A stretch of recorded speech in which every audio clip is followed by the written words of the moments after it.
pedir un gran aplauso para las personas que están con nosotros desde el comienzo, desde el vamos. Juan Carlos Velázquez, el que se encarga de los números de la radio.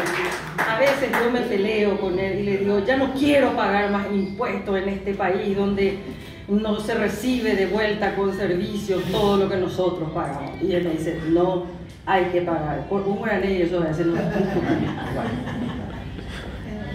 Javier Fernández Bogado, quien ya empezó en Arazapotzingán, así que 28 años para Javier.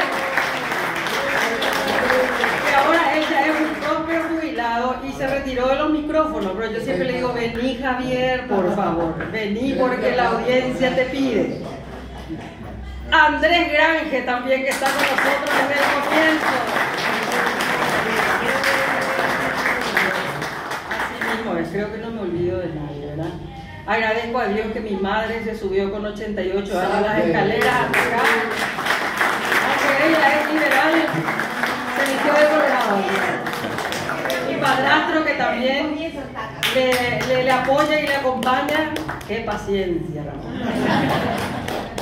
Un aplauso muy grande para el mentor de todo esto, que se llama Fundación Libre de Radio Libre, que es nuestro director, don Benjamín.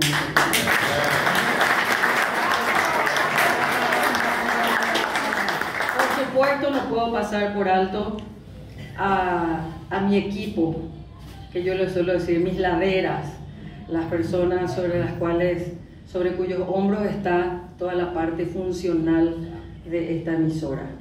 Mi eterna colaboradora Cristina González, que vino desde Carapeguá.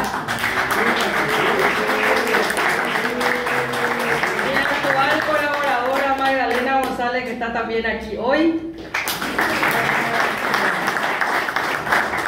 Anita González, que está en consola en este momento. Anita, un cariño para vos.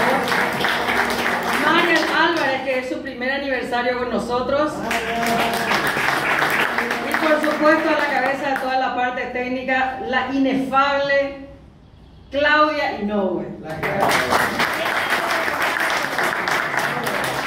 Y desde aquí un cariño cordial y un aplauso para todos y cada uno de nuestros oyentes que nos regalan su confianza todos los días a través de las redes sociales, a través de la emisión normal de la radio. Así que un aplauso.